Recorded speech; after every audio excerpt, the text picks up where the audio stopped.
Conche. L'hiver fut relativement doux cette année-là. Avant le jour levé, Lormet le Daulois venait secouer l'oreiller de Robert.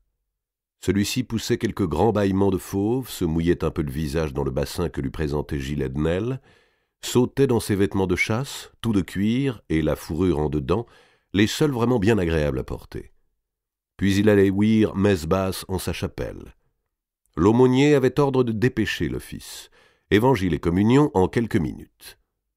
Robert tapait du pied si le frère s'attardait un peu trop à prier, et le ciboire n'était pas rangé qu'il avait déjà passé la porte. Il avalait un bol de bouillon chaud, 2 ailes de chapon ou bien un morceau de porc gras, avec un bon hanap de vin blanc de Meursault qui vous dégourdit l'homme, coule comme de l'or dans la gorge et réveille les humeurs endormies par la nuit. Tout cela debout. Ah, si la Bourgogne n'avait produit que ses vins, au lieu d'avoir aussi ses ducs.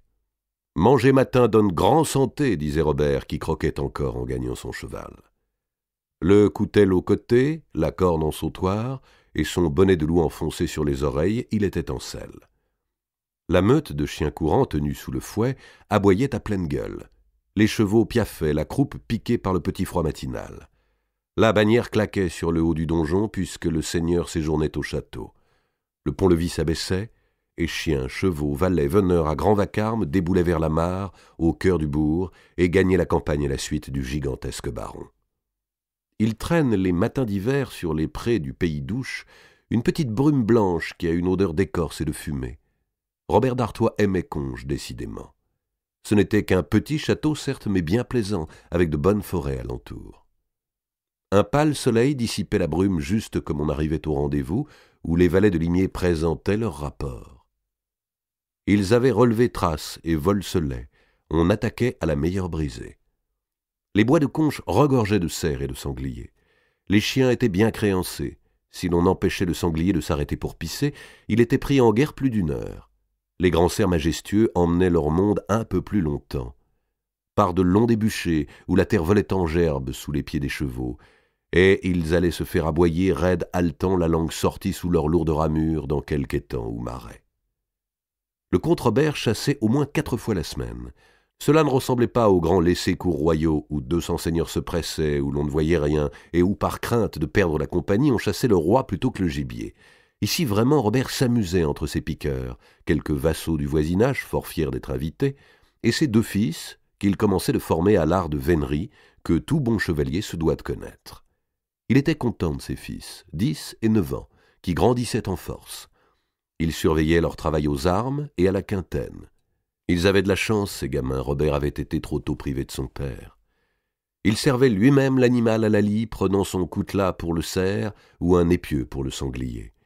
Il y montrait une grande dextérité et éprouvait plaisir à sentir le fer, appuyé au juste endroit, s'enfoncer d'un coup dans la chair tendre. Le gibier et le veneur étaient également fumants de sueur, mais l'animal s'écroulait, foudroyé, et l'homme restait debout. Sur le chemin du retour, tandis qu'on commentait les incidents de la poursuite, les vilains des hameaux, en guenilles et les jambes entourées de toiles déchirées, surgissaient de leurs masures pour courir baiser l'éperon du Seigneur, d'un mouvement à la fois extasié et craintif, une bonne habitude qui se perdait en ville. Au château, dès le maître apparu, on cornait l'eau pour la dîner de midi. Dans la grande salle tendue de tapisseries aux armes de France, d'Artois, de Valois et de Constantinople, car Madame de Beaumont était Courtenay par sa mère, Robert s'attablait pour engloutir pendant 3 heures de rang tout en taquinant son entourage. Il faisait comparaître son maître-queue, la cuillère de bois pendue à la ceinture, et parfois le complimentait si le cuisseau de lait bien mariné était fondant à point, ou lui promettait la potence si la sauce au poivre chaud dont on arrosait le serrentier rôti à la broche manquait de relever. Il prenait le temps d'une courte sieste, après quoi il revenait par la grande salle pour entendre ses prévôts et receveurs se faire donner les comptes, régler les affaires de son fief et rendre la justice. Il aimait beaucoup rendre la justice, voir l'envie ou la haine dans les yeux des plaideurs, la fourberie, l'astuce, la malice, le mensonge, se voir lui-même en somme à la petite échelle des gens du fretin. Il se réjouissait surtout des histoires de femmes ribaudes et de maris trompés. « Faites paraître le cornard !» ordonnait-il, carré dans son faux d'esteuil de chêne. Et de poser les questions les plus paillardes, tandis que les clercs greffiers pouffaient derrière leurs plumes et que les requérants devenaient cramoisis de honte. Robert avait une fâcheuse propension, que ses prévôts lui reprochaient, à n'infliger que des peines légères aux voleurs, larrons, pipeurs de dés, suborneurs, détrousseurs, macros et brutaux, sauf bien sûr si le larcin ou le délit avait été commis à son détriment. Une secrète connivence le liait de cœur avec tout ce qu'il y avait de truanderie sur la terre. Justice rendue, et voilà la journée presque passée. Robert descendait aux étuves, installé dans une chambre basse du donjon, se plongeait dans une cuve d'eau chaude parfumée d'herbes et d'aromates qui défatiguent les membres, se faisait sécher et bouchonner comme un cheval, peigner, raser, friser. Déjà, écuyers et chansons et valets avaient à nouveau dressé sur les tréteaux les tables du souper, où Robert paraissait dans une immense robe seigneuriale de velours vermeil ouvrée de lys d'or et des châteaux d'Artois, et dont la fourrure intérieure lui couvrait la chaussure.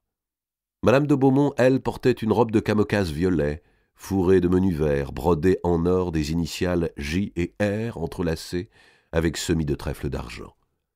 La chair était moins lourde qu'au repas de midi, potage aux herbes ou au lait, un paon, un cygne rôti au milieu d'une couronne de pigeonneau, fromage frais et fermenté, tartes et gaufres sucrés qui aidaient à goûter les vieux vins coulant des aiguières en forme de lion ou d'oiseau.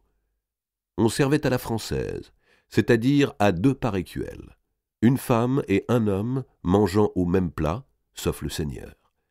Robert avait sa platée pour lui seul, qu'il vidait de la cuillère, du couteau ou des doigts, s'essuyant à la nappe comme chacun. Pour la petite volaille, il broyait chair et eau tout ensemble. Vers la fin du souper, le ménestrel Vatriquet de Couvain était prié de prendre sa courte harpe et de dire un conte de sa composition. Messire Vatriquet était de Hainaut. Il connaissait bien le comte Guillaume et la comtesse, sœur de Madame de Beaumont. Il avait fait ses débuts à leur cour et poursuivait sa carrière en passant chez chaque Valois à tour de rôle. On se le disputait à gros gages. « Vatriquet, le lait des dames de Paris !» réclamait Robert, la bouche encore grasse. C'était son conte préféré, et bien qu'il le connût presque par cœur, il voulait l'entendre toujours, semblable en cela aux enfants qui exigent chaque soir la même histoire et qu'on n'en omette rien. Qui eût pu à ce moment-là croire Robert d'Artois capable de faux et de crimes? Le lait des dames de Paris contait l'aventure de 2 bourgeoises, Margue et Marion, femmes et nièces d'Adam de Gonesse, qui, s'en allant au trépied le matin du jour des rois, rencontrent pour leur malheur une voisine, dame Tiphaine, la coiffière, et se laissent entraîner par elle dans une auberge où l'hôte, dit-on, fait crédit. Voici les commères attablés à la taverne des Maillets, où le tenancier Drouin leur sert force bonnes choses, du vin claret, une oie grasse, une pleine écuelle d'eau, des gâteaux chauds. À cet endroit du conte, Robert d'Artois se mettait à rire d'avance, et Vatriquet poursuivait. L'or commença Margue à suer, et boire à grande à napper. En peu d'heures, eurent échappé 3 chopines parmi sa gorge. « Dame foi, que je dois Saint-Georges !» dit Maroclippe, sa commère. « Ce vin me fait la bouche amère, je veux avoir de la grenache. Si devais-je vendre ma vache pour en avoir aux mains plein pot ?» Assis près de la grande cheminée, où un arbre entier flambait, Robert d'Artois, renversé en arrière, gloussait d'un gros rire de gorge. C'était toute sa jeunesse, passée dans les tavernes, Bordeaux et autres mauvais lieux qu'il revoyait à travers ce conte. En avait-il assez connu de ces franches garces, attablées et s'enivrant avec application à l'insu de leur mari? À minuit chantaient Vatriquet, Margue, Marion et la coiffière, ayant tâté de tous les vins, de l'Arbois jusqu'au Saint-Mélion, et s'étant fait porter gaufres, oublis, amandes, pelées, poires, épices et noix, étaient encore à l'auberge. Margue propose d'aller danser dehors. Le tavernier exige, pour les laisser sortir, qu'elles déposent leurs habits en gage, ce à quoi elles consentent volontiers, saoules qu'elles sont. En un tournement, elles se défont de leurs robes et pelissons, cottes, chemises, bourses et courroies. Nues comme au jour de leur naissance, les voilà parties dans la nuit de janvier, braillant à tue-tête, amour au virli m'envoie, titubant, trébuchant, s'écorchant au mur, se rattrapant l'une l'autre pour finalement s'écrouler ivre-morte sur les monceaux d'ordures. Le jour se lève, les portes s'ouvrent, on les découvre toutes souillées et sanglantes, et ne bougeant pas plus que merde en la mi-voix. On va acquérir les maris qui les croient assassinés, on les porte au cimetière des innocents, on les jette à la fosse commune, l'une sur l'autre toutes vives, or leur fuyait par les gencives le vin, et par tous les conduits. Elles ne sortent de leur sommeil que la nuit suivante, au milieu du charnier, couvertes de terre, mais pas encore dessoulées, et se mettent à crier dans le cimetière tout noir et gelé. « Drouin, Drouin, où est allé? Apporte 3 harengs salés et un pot de vin du plus fort, pour faire à nos têtes confort, et ferme aussi la grande fenêtre. » C'était un rugissement que poussait alors monseigneur Robert. Le ménestrel Vatriquet avait peine à finir son conte, car pour plusieurs minutes le rire du géant emplissait la salle. Les yeux larmoyants, il se frappait les côtes à 2 mains. 10 fois il répétait « Et ferme aussi la grande fenêtre !» Sa joie était si contagieuse que toute la maisonnée se tordait avec lui. « Ah, les drôlesses toutes dépouillées, les naches à la bise. Et ferme aussi la grande fenêtre. Et il repartait à rire. Au fond, c'était une bonne vie, celle qu'on menait à Conches. Madame de Beaumont était une bonne épouse, le comté de Beaumont était un bon petit comté, et qu'importait qu'il fût domaine de la couronne, puisque les revenus en étaient assurés. Alors, l'Artois, était-ce si important, l'Artois, après tout? Cela méritait-il tant de soucis, luttes et besognes? La terre où l'on me couchera un jour, que ce soit celle de Conches ou celle d'Esdin. Ce sont là propos qu'on se tient lorsqu'on a passé la quarantaine, qu'une affaire engagée ne tourne pas complètement à souhait et qu'on dispose de 2 semaines de loisirs. Mais l'on sait bien dans le fond qu'on ne se tiendra pas à cette sagesse fugitive. Tout de même, demain, Robert irait courir un cerf du côté de Beaumont et il en profiterait pour inspecter le château, voir s'il ne convenait pas de l'agrandir. Ce fut en rentrant de Beaumont, où il s'était rendu avec son épouse, l'avant-dernier jour de l'année, que Robert d'Artois trouva ses écuyers et ses valets l'attendant tout affolés sur le pont-levis de Conches. On était venu dans l'après-midi se saisir de la dame de Divion pour l'emmener en prison à Paris. « S'en saisir? Qui est venu s'en saisir ?» 3 sergents. « Quels sergents? D'ordre de qui ?» hurla Robert. « Du roi. »« Allons donc! Et vous avez laissé faire! Vous êtes des niais que je vais bâtonner! Saisir chez moi? Quelle imposture! Avez-vous vu l'ordre, au moins ?» « Nous l'avons vu, monseigneur, » répondit Gilles-Ednel tremblant. « Et nous avons même exigé de le garder. Nous n'avons laissé prendre madame Divion qu'à cette condition. Le voici. » C'était bien un ordre royal, tracé d'une main de clerc, mais scellé du cachet de Philippe VI, et non pas du sceau de chancellerie, ce qui eût pu expliquer quelque haute fourberie. La cire portait le relief du sceau privé de Philippe, le petit sceau, comme on disait, que le roi gardait sur lui, dans sa bourse, et que sa main seule utilisait. Le comte d'Artois n'était pas de nature un homme angoissé. Ce jour-là, pourtant, il apprit à connaître la peur. La mâle reine. Aller de Conches à Paris en une seule journée, c'était une rude étape, même pour un cavalier entraîné, et qui exigeait un cheval solide. Robert d'Artois laissa en route 2 de ses écuyers dont les montures étaient tombées boiteuses. Il arriva de nuit dans la cité, trouva, malgré l'heure tardive, les rues encore encombrées de bandes joyeuses qui fêtaient l'an neuf. Des ivrognes vomissaient dans l'ombre sur le seuil des tavernes, des femmes se tenaient par le bras chantant à tue-tête et le pas mal assuré comme dans le conte de Vatriquet. Sans égard pour cette roture que le poitrail de son cheval bousculait, Robert alla droit au palais. Le capitaine de garde lui apprit que le roi était venu dans la journée pour recevoir les vœux des bourgeois, mais qu'il était reparti pour Saint-Germain. Robert alors, franchissant le pont, alla au Châtelet. Un pair de France pouvait se permettre de réveiller le gouverneur. Or celui-ci, interrogé, déclara n'avoir reçu ni la veille, ni ce jour, aucune dame qui se nommât Jeanne de Divion, ni qui ressemblât à sa description. Si elle n'était pas au Châtelet, elle devait être au Louvre, car on incarcérait d'ordre du roi qu'en ces 2 places-là. Robert poussa donc jusqu'au Louvre, mais le capitaine lui fit la même réponse. Alors où était la Divion? Robert avait-il cheminé plus vite que les sergents royaux et par une autre route devancé leur détachement? Pourtant à Houdan, où il s'était renseigné, on lui avait bien dit que 3 sergents conduisant une dame étaient passés depuis plusieurs heures. Le mystère se faisait de plus en plus dense autour de cette affaire. Robert se résigna à rentrer en son hôtel, dormit peu, et avant l'aube, partit pour Saint-Germain. La gelée blanche couvrait les champs et les prés. Les branches des arbres étaient vernies de givre et les collines, la forêt autour du manoir de Saint-Germain semblaient un paysage de confiserie. Le roi venait de s'éveiller. Les portes s'ouvrirent pour Robert jusqu'à la chambre de Philippe VI, lequel était encore au lit, entouré de ses chambellans et de ses veneurs, et donnait des ordres pour la chasse du jour. Robert entra d'un pas d'assaut, mit un genou au parquet, se releva aussitôt et dit « Sire, mon frère, reprenez la pairie que vous m'avez donnée, mes fiefs, mes terres, mes revenus, ôtez-m'en le bien et l'usage, chassez-moi de votre conseil étroit auquel je ne suis plus digne de paraître.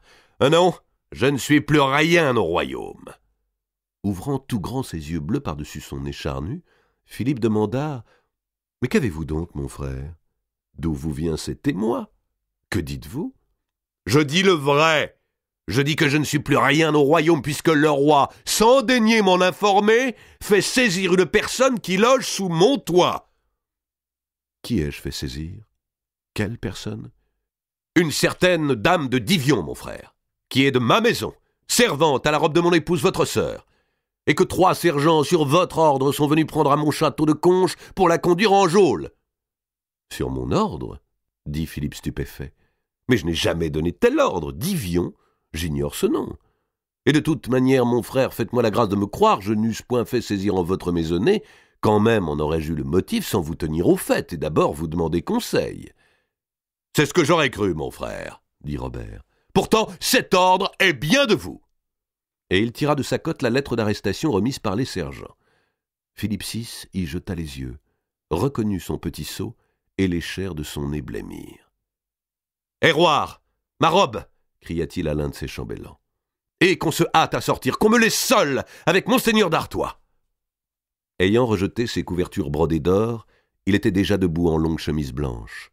Le chambellan l'aida à enfiler une robe fourrée, voulut aviver le feu dans la cheminée. « Sors, sors, j'ai dit qu'on me laisse seul !» Jamais Héroard de Belle-Perche, depuis qu'il servait le roi, n'avait été traité avec pareille violence comme un simple garçon de cuisine.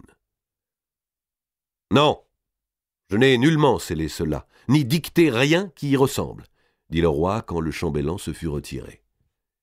Il examina très attentivement la pièce, rapprocha les 2 parties du cachet brisé par l'ouverture de la lettre, prit une loupe de cristal dans un tiroir de crédence. « Ne serait-ce pas, mon frère, dit Robert, qu'on aurait contrefait votre sceau? »« Cela ne se peut. Les faiseurs de coins sont habiles à prévenir copie et dissimulent toujours quelques petites imperfections volontaires, surtout pour coins royaux ou de grands barons. Regarde le L de mon nom. Vois la brisure qui est au bâton et ce point creux dans le feuillage de bordure. »« Alors, dit Robert, n'aurait-on pas détaché le cachet d'une autre pièce? La chose en effet se pratique, il paraît. Avec un rasoir chauffé ou de quelque autre manière, mon chancelier me l'a certifié. » Le visage de Robert prit une expression naïve, comme s'il apprenait là une chose insoupçonnée, mais le cœur lui battait un peu plus vite. « Mais ce ne saurait être le cas, poursuivit Philippe, car tout exprès, je n'use de mon petit sceau que pour des cachets à briser. Jamais je ne l'emploie sur page plate ni laque. » Il resta silencieux un moment, les yeux fixés sur Robert, comme s'il lui demandait une explication qu'il ne cherchait en vérité que dans sa propre pensée. « Il faut, conclut-il, qu'on m'ait dérobé un moment mon sceau. Mais qui? Mais quand? De tout le jour, il ne quitte la bougette à ma ceinture. Je ne m'en défais que la nuit. » Il alla vers la crédence, prit dans le tiroir une bourse de tissu d'or, dont il palpa d'abord le contenu, puis qu'il l'ouvrit, et dont il sortit son petit seau qui était d'or, avec une fleur de lys pour servir de poignée. « Et je le reprends au matin. » Sa voix s'était fait plus lente. Un doute terrible s'installait en lui. Il reprit l'ordre d'arrestation et l'étudia de nouveau avec grande attention. « Je connais cette main, dit-il. Ce n'est pas celle duc de Pomard, ni celle de Jacques Lavache, ni de Geoffroy de Fleury. » Il sonna. Pierre Trousseau, l'autre chambellan de service, se présenta. « Mande-moi d'urgence, s'il est au château ou bien ailleurs, où qu'il se trouve, le clerc Robert Mullet, qu'il vienne ici avec ses plumes. » « Ce Mullet, demanda Robert, ne sert-il pas aux écritures de la reine Jeanne, ton épouse? »« Oui, Mullet sert tantôt à moi, tantôt à Jeanne, » dit Philippe VI évasivement pour masquer sa gêne. Ils avaient repris machinalement leur tutoiement d'antan, lorsque Philippe était bien loin d'être roi, lorsque Robert n'était pas encore père, lorsqu'ils étaient seulement 2 cousins bien unis. En ce temps-là, monseigneur Charles de Valois citait toujours Robert en exemple à Philippe, pour sa force, sa ténacité, son intelligence aux affaires. Mullet était au château. Il arriva se hâtant, l'écritoire sous le bras, et se courba pour baiser la main du roi. « Pose ta boîte. Écris, dit Philippe VI, qui commença aussitôt à dicter. De par le roi, à notre aimé et féal prévôt de Paris, Jean de Milon, salut. Nous vous ordonnons de diligenter. Les deux cousins, d'un même mouvement, s'étaient rapprochés et lisaient par-dessus l'épaule du clerc. Son écriture était bien celle de l'ordre d'arrestation. À faire délivrer sur l'heure la dame Jeanne de Divion, articula Robert, laquelle a été recluse en notre prison. Au fait, où se trouve-t-elle? Demanda Philippe. Ni au Châtelet ni au Louvre, dit Robert. À la tour de Nesle, sire, dit le clerc qui croyait se faire apprécier pour son zèle et sa bonne mémoire. Les deux cousins se regardèrent et croisèrent les bras d'un geste identique. « Et comment le sais-tu » demanda le roi au clerc. « Sire, parce que j'ai eu l'honneur l'autre avant-hier d'écrire votre ordre pour saisir cette dame. »« Et qui la dictait ?»« La reine, sire, qui m'a dit que vous n'aviez point le temps de le faire et l'en aviez chargé. Les deux ordres, pour mieux dire, celui de saisie et celui d'écrou. » Le sang s'était complètement retiré du visage de Philippe, qui, partagé entre la honte et la colère, n'osait plus regarder son beau-frère. « La belle gueuse, pensait Robert. Je savais bien qu'elle me haïssait, mais jusqu'à voler le sceau de son époux pour me nuire. Et qui donc a pu si bien la renseigner? »« Vous ne faites pas achever, sire, dit-il. »« Certes, certes, dit Philippe sortant de ses pensées. Il dicta la formule finale. Le clerc alluma une chandelle au feu, fit couler quelques gouttes de cire rouge sur la feuille pliée qu'il présenta au roi pour qu'il y appliquât son petit sceau. Philippe, perdu dans ses réflexions, semblait n'accorder à ses propres gestes qu'une attention secondaire. Robert prit l'ordre, agita une cloche. Ce fut Héroard de Belleperche qui reparut. « Au prévôt, sur l'heure !»« D'ordre du roi !» lui dit Robert en lui remettant la lettre.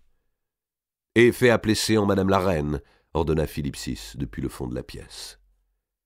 Le clerc mulet attendait, regardant alternativement le roi et le comte d'Artois, et se demandant si son excès de zèle avait été si bienvenu. Robert de la main lui enjoignit de disparaître. Quelques instants plus tard, la reine Jeanne entra avec cette démarche particulière qui venait de sa boiterie. Son corps se déplaçait dans un quart de cercle dont la jambe la plus longue formait le pivot. C'était une reine maigre, d'assez beau visage, encore que la dent s'y gâtât déjà. L'œil était grand avec la fausse limpidité du mensonge, les doigts très longs, un peu tordus, laissaient paraître du jour entre eux, même lorsqu'ils étaient joints. « Depuis quand, madame, envoie-t-on des ordres en mon nom ?» La reine prit un air de surprise et d'innocence parfaitement joué. « Un ordre, mon aimé sire ?» Elle avait la voix grave, mélodieuse, où traînait un accent de tendresse bien feinte. « Et depuis quand me dérobe-t-on mon sceau pendant que je dors ?»« Votre sceau, doux cœur. Mais jamais je n'ai touché à votre sceau. De quel sceau parlez-vous » Une gifle énorme vint lui couper la parole. Les yeux de Jeanne la Boiteuse s'emplirent de larmes, tant le coup avait été brutal et cuisant.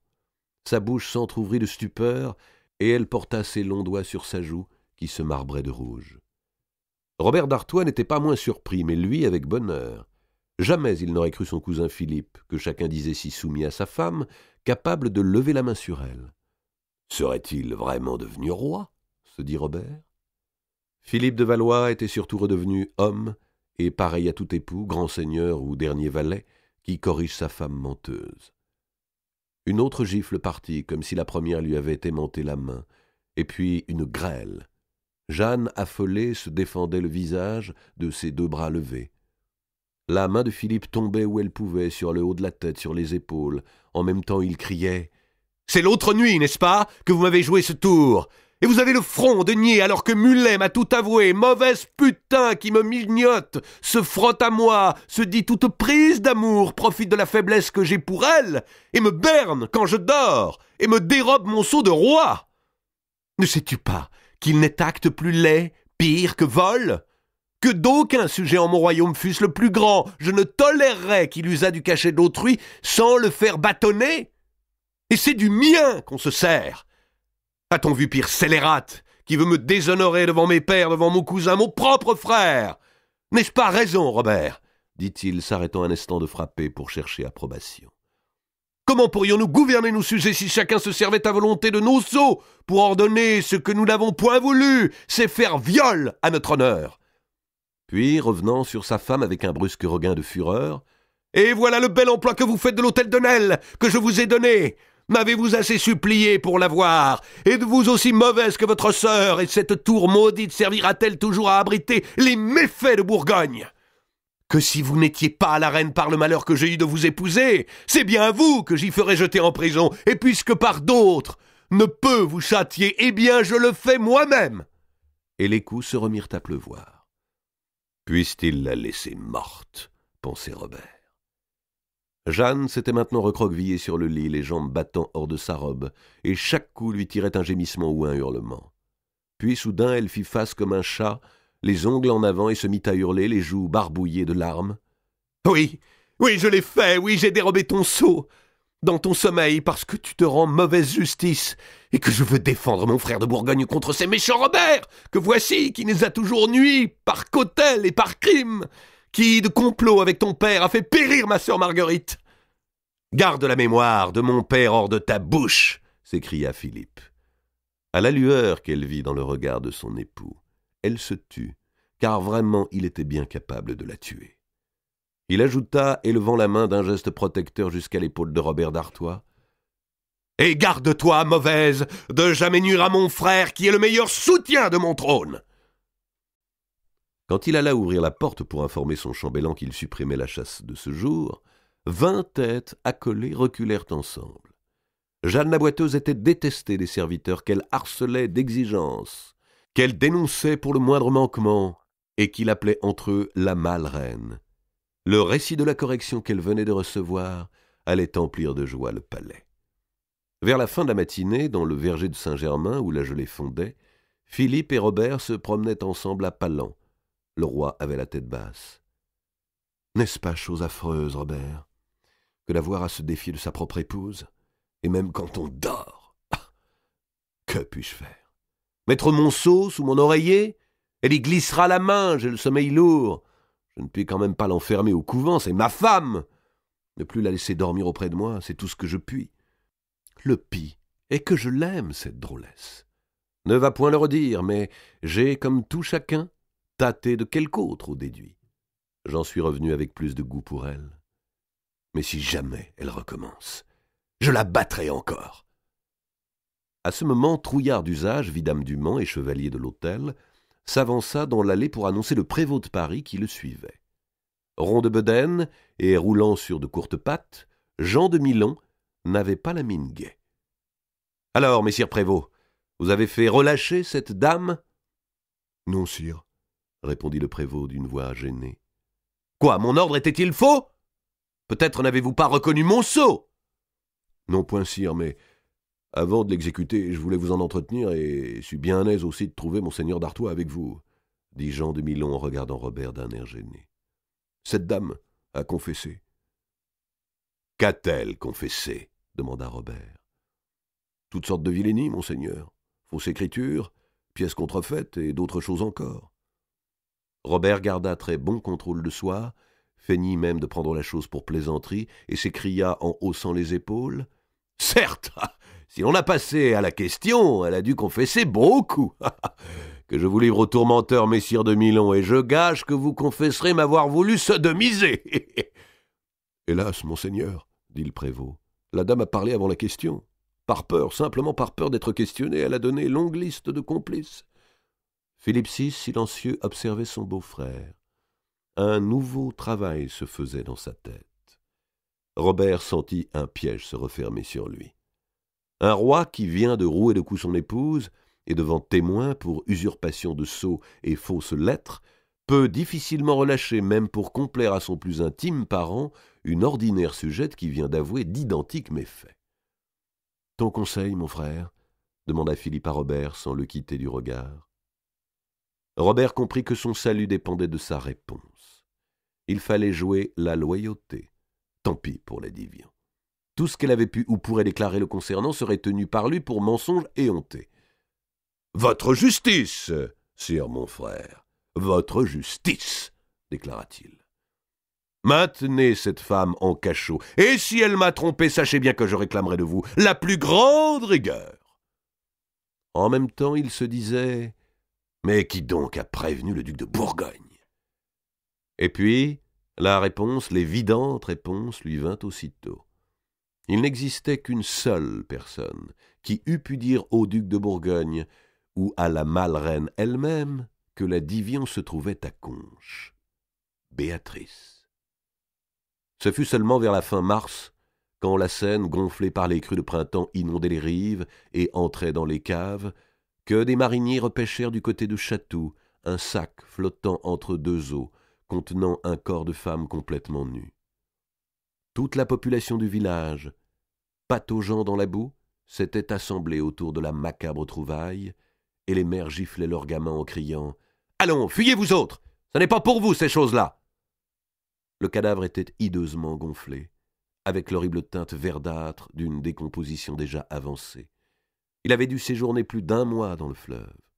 On pouvait pourtant reconnaître que la morte était jeune. Ses longs cheveux noirs semblaient bouger parce que des bulles y crevaient. Le visage avait été lacéré, talonné, écrasé pour qu'on ne pût l'identifier, et le cou portait la trace d'un lacet. Les mariniers, partagés entre le dégoût et une attirance obscène, poussaient du bout de leur gaffe l'impudique charogne. Soudain le corps, rendant l'eau qui le gonflait, se mit à remuer de lui-même, donnant un instant l'illusion de ressusciter, et les commères s'écartèrent en hurlant. Le bailli, qu'on avait averti, arriva, posa quelques questions, tourna autour de la morte, inspecta les objets sortis du sac avec le cadavre et qui s'égouttaient sur l'herbe, une corne de bouc, une figurine de cire enveloppée de chiffon et piquée d'épingles, un grossier ciboire d'étain, gravé de signes sataniques. « C'est une sorcière, oxyse par ses compagnons après quelques sabbats ou messes noires !» déclara le bailli. Les commères se signèrent. Le bailli désigna une corvée pour aller enfouir au plus vite le corps et les vilains objets dans un bocteau, à l'écart du village et sans une prière. Un crime bien fait, en somme, bien maquillé, où Gilles Edenel avait suivi les bonnes leçons de l'Ormel au Daulois et qui s'achevait comme l'avaient souhaité les meurtriers. Robert d'Artois était vengé de la trahison de Béatrice, ce qui ne signifiait pas qu'il fût pour autant triomphant. Dans 2 générations, les villageois de Chatou ne sauraient plus pourquoi on avait appelé un bouquet d'arbres, en aval, le bois de la sorcière. Le tournoi d'Évreux. Vers le milieu du mois de mai, on vit des héros à la livrée de France accompagnés de sonneurs de busines s'arrêter sur les places des villes, au carrefour des bourgades et devant l'entrée des châteaux. Les sonneurs soufflaient dans leurs longues trompettes d'où pendait une flamme fleur-de-lys. Le héros déroulait un parchemin et d'une voix forte proclamait « Or, oyez, oyez ! On fait à savoir à tout prince, seigneur, baron, chevalier et écuyer des duchés de Normandie, de Bretagne et de Bourgogne, des comtés de Marche, d'Anjou, d'Artois, de Flandre et de Champagne, et à tout autre, qu'ils soient de ce royaume ou de tout autre royaume chrétien, s'ils ne sont bannis ou ennemis du roi notre sire, à qui Dieu donne bonne vie, que le jour de la Sainte-Lucie, 6e de juillet, auprès de la ville d'Évreux sera un grandissime pardon d'armes et très noble tournoi, où l'on frappera de masse, de mesures et épées rabattues, en harnois propres pour se faire, en timbres, cottes d'armes et housseaux de chevaux armoyés de nobles tournoyeurs, comme de toute ancienneté et coutume. Duquel tournoi son chef très haut et très puissant prince, mais très redouté seigneur notre sire bien-aimé Philippe, roi de France, pour appelant, et le sire Jean de Luxembourg, roi de Bohême, pour défendant. Et pour ce faire, on de rechef à savoir à tout prince, seigneur, baron, chevalier et écuyer des marches dessus dites, et autres des quelconques nations qu'ils soient, qui auront vouloir et désir de tournoyer pour acquérir honneur, qu'ils portent de petits écussons, que si présentement donneraient à ceux qu'on reconnaissasse qu'ils sont des tournoyeurs, et pour ceux en demande qui en voudra avoir. Et au dit tournoi, il y aura de nobles et riches prix par les dames et damoiselles données. Outre plus, j'annonce à tout prince, baron, chevalier et écuyer qui avait l'intention de tournoyer, que vous êtes tenus de vous rendre au dit lieu d'Évreux et prendre vos auberges le 4e jour avant le dit tournoi pour faire de vos blasons fenêtres et montrer vos pavois sous peine de ne pas être reçus au dit tournoi. Et ceci, il est fait à savoir de par mes seigneurs les juges diseurs et me le pardonnez s'il vous plaît. » Les trompettes sonnaient à nouveau, et les gamins jusqu'à la sortie du bourg faisaient en courant escorte aux héros qui s'en allaient plus loin porter la nouvelle. Les badauds, avant de se disperser, disaient « Cela va encore nous coûter cher, si notre châtelain se veut rendre à ce tournoi crié. Il va partir avec sa dame et toute sa maisonnée. Toujours pour eux les amusailles et pour nous les tailles à payer. » Mais plus d'un pensait en même temps « Si le seigneur des fois voulait emmener mon aîné comme goujat d'écurie, il y aurait sûrement une bonne bourse à gagner et peut-être quelque emploi d'avenir. J'en parlerai au chanoine pour qu'il recommande mon Gaston. » Pour 6 semaines, le tournoi allait être la grande affaire et l'unique préoccupation des châteaux. Les adolescents rêvaient d'étonner le monde de leurs premiers exploits. « Tu es trop jeune encore, une autre année, les occasions ne manqueront pas, » répondaient les parents. « Mais le fils de nos voisins de Chambray, qui a mon âge, va bien s'y rendre, lui. » « Si le sire de Chambray a raison perdue, ou des deniers à perdre, cela le regarde. » Les vieillards rabâchaient leurs souvenirs. À les entendre, on eût cru qu'en leur temps, les hommes étaient plus forts, les armes plus lourdes, les chevaux plus rapides.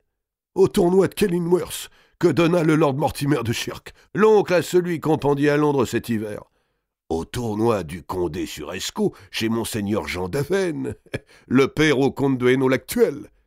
On empruntait sur la moisson prochaine, sur les coupes de bois. On portait sa vaisselle d'argent chez les plus proches lombards, afin de la transformer en plume pour le heaume du seigneur, en étoffe de sandales ou de camocasse pour les robes de madame, en caparaçon pour les chevaux.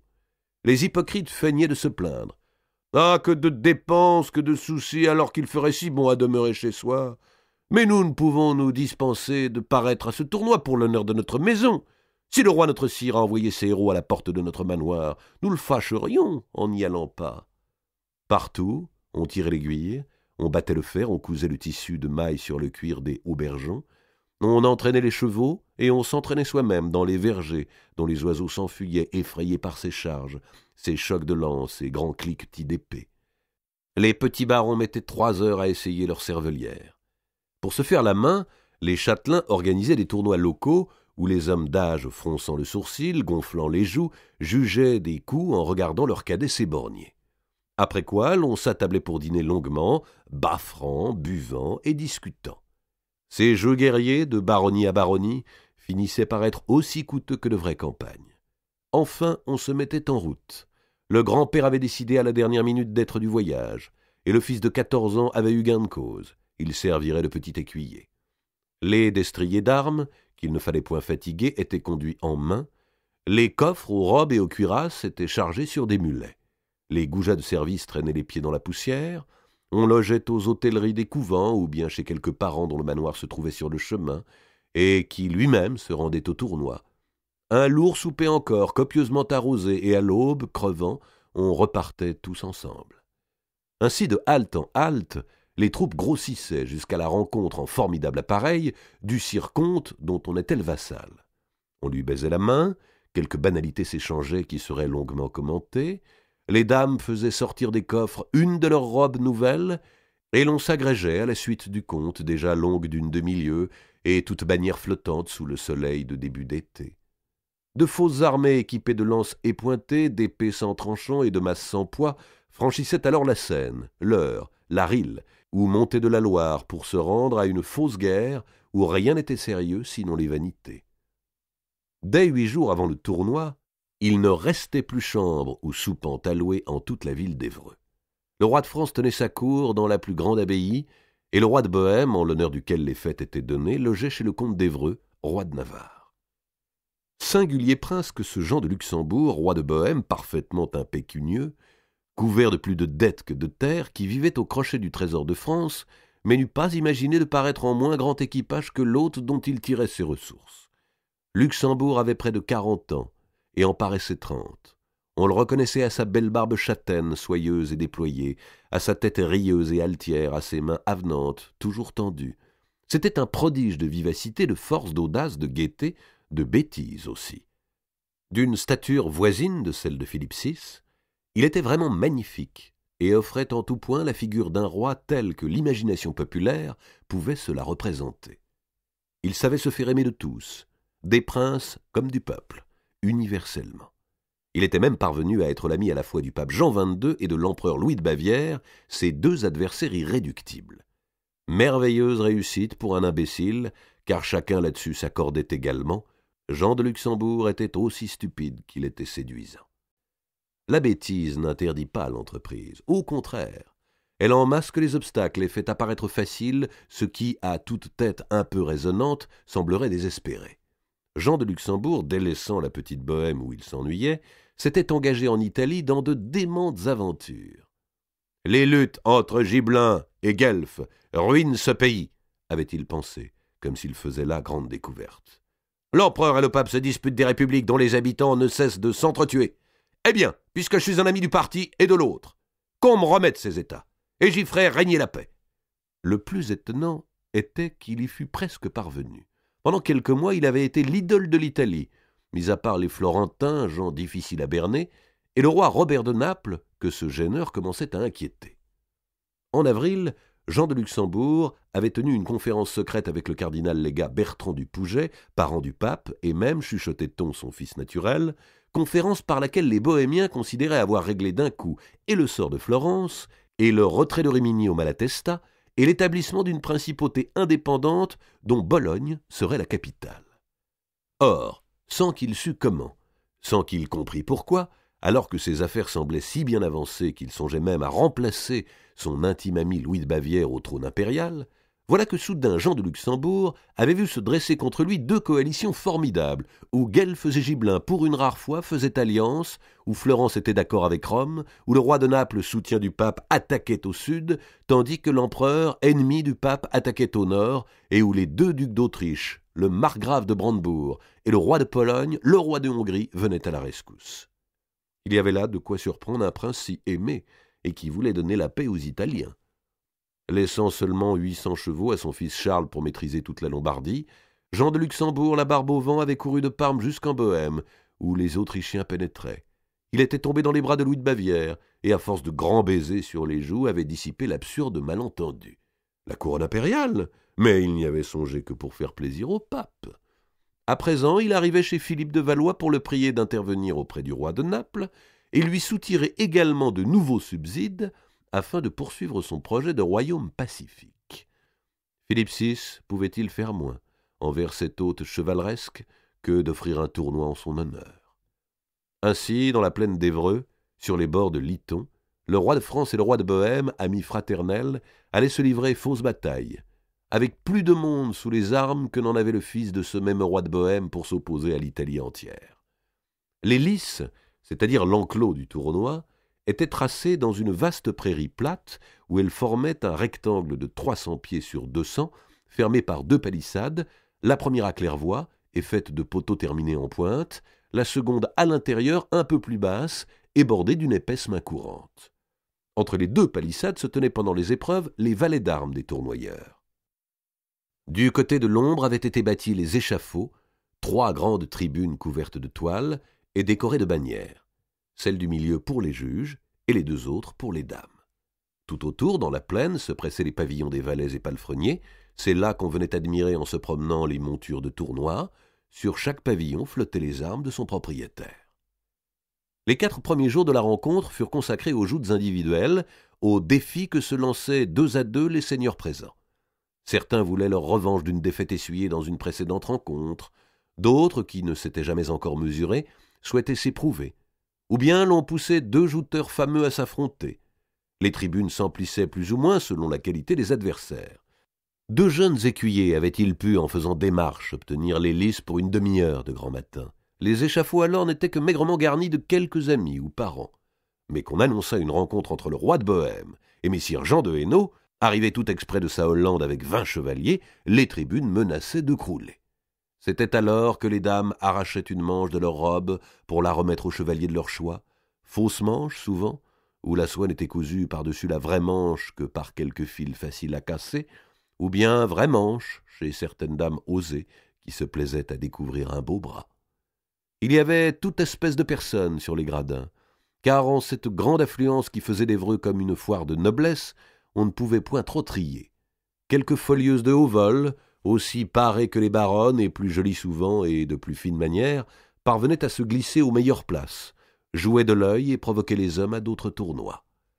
Les jouteurs, qui n'étaient pas en lice, sous couvert d'assister aux exploits d'un ami, venaient s'asseoir auprès des dames, et il s'amorçait là des flirtages qu'on poursuivrait le soir au château, entre les danses et les caroles.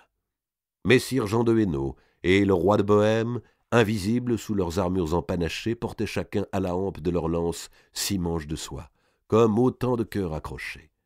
Il fallait qu'un des jouteurs renversât l'autre, ou bien que le bois de lance se brisât. On ne devait frapper qu'à la poitrine, et l'écu était incurvé de manière à dévier les coups. Le ventre protégé par le haut arçon de la selle, la tête enfermée dans un aume dont l'aventail était abaissé, les adversaires se lançaient l'un contre l'autre. Dans les tribunes, on hurlait, on trépignait de joie.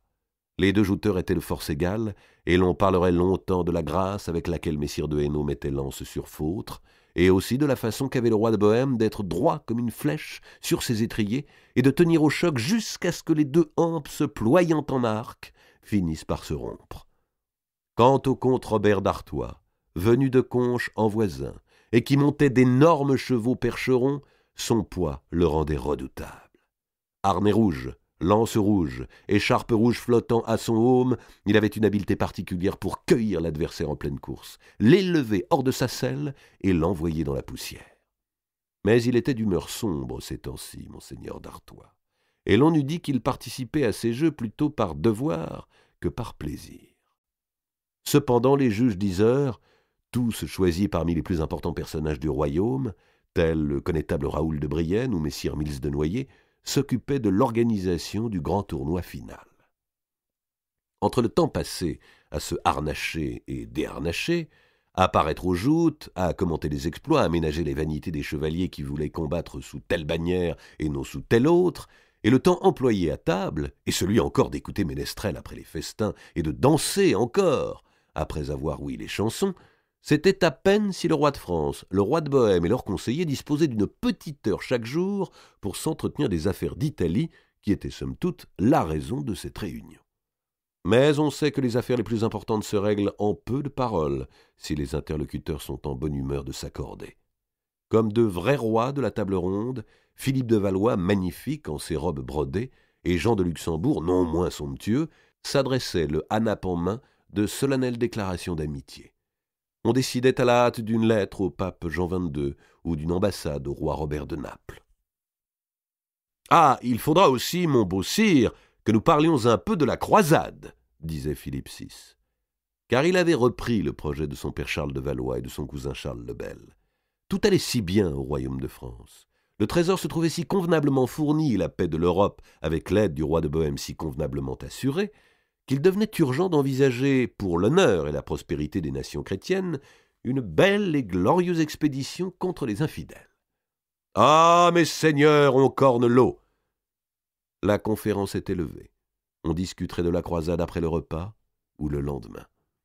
À table, on se gaussait fort du jeune roi Édouard d'Angleterre, qui 3 mois auparavant et accompagné du seul lord Montagu était venu déguisé en marchand pour s'entretenir secrètement avec le roi de France. Oui, costumé comme un quelconque négociant lombard. Et dans quel dessein? Pour conclure un règlement de commerce au sujet des fournitures lainières à la Flandre. Un marchand, en vérité. Il s'occupait des laines. Avait-on jamais vu prince soucier de telle affaire, comme un vulgaire bourgeois des guildes ou des anses? Alors, mes amis, puisqu'il le voulait, je l'ai reçu en marchant, disait Philippe de Valois, charmé de son propre calembour. Sans fête, sans tournoi, en marchant dans les allées de la forêt d'Alat. Je lui ai offert un petit souper maigre. Ah! Il n'avait que des idées absurdes, ce jeune-homme. N'était-il pas en train d'instituer dans son royaume une armée permanente de gens de pied, avec service obligatoire? Qu'espérait-il de cette piétaille, alors qu'on savait bien, et la bataille du Mont-Cassel l'avait assez prouvé, que seule la chevalerie compte dans les combats, et que le fantassin fuit dès qu'il voit paraître cuirasse?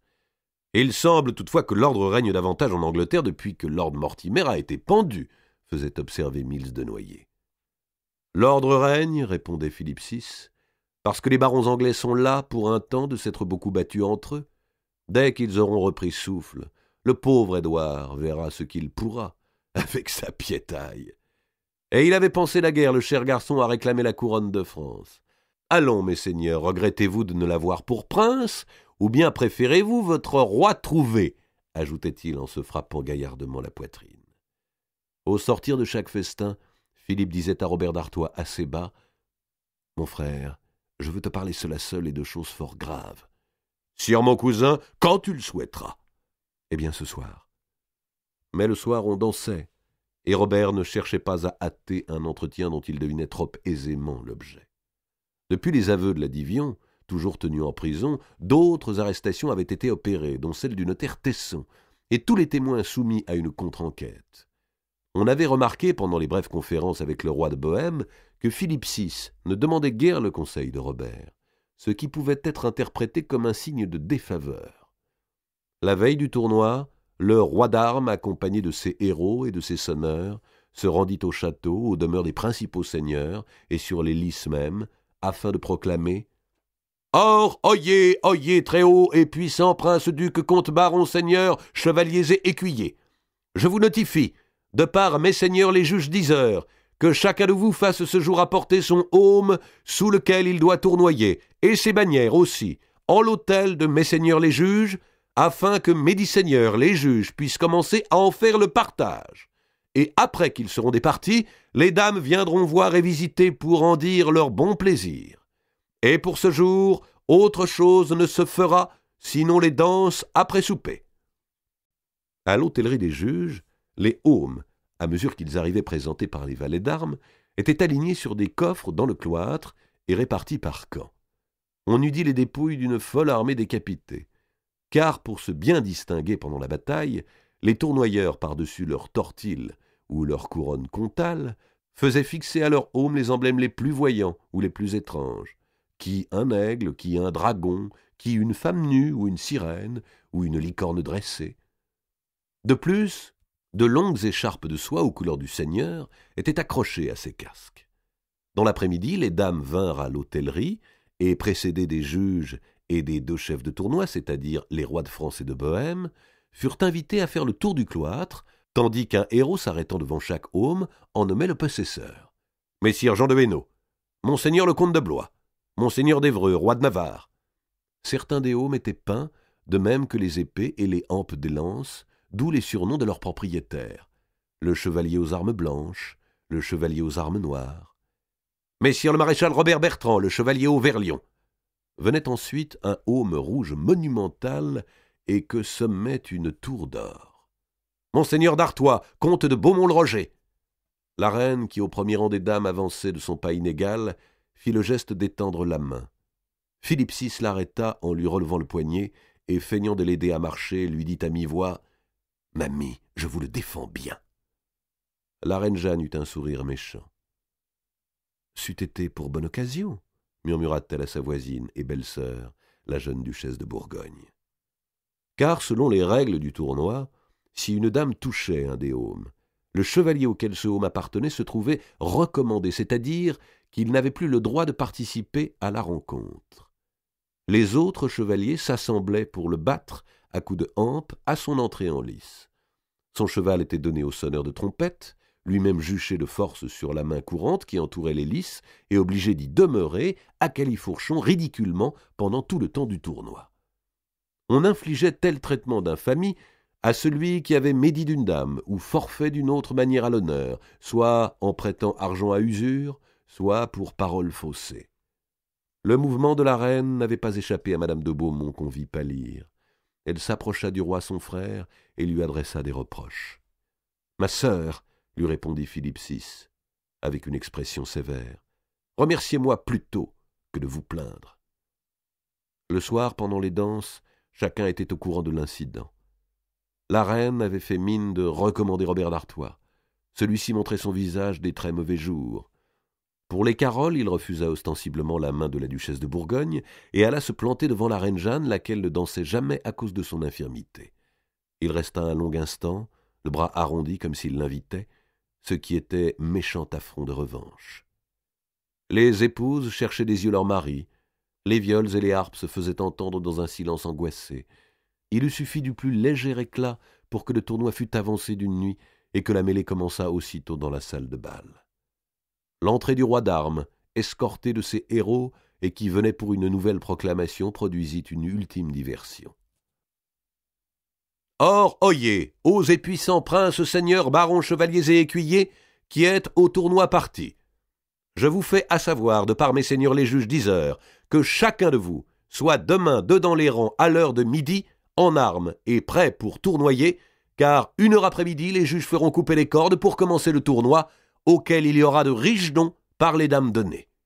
Outre plus, je vous avise que nul d'entre vous ne doit amener dedans les rangs valets à cheval pour vous servir outre la quantité, à savoir 4 valets pour prince, 3 pour comte, 2 pour chevalier et 1 pour écuyer, et des valets de pied chacun à son plaisir, comme ainsi en ont ordonné les juges. Outre plus, s'il plaît à vous tous, vous lèverez la main dextre en haut vers les seins, et tous ensemble promettrez que nul d'entre vous, au dit tournoi, ne frappera à son escient d'estoc, ni non plus de la ceinture jusqu'au plus bas.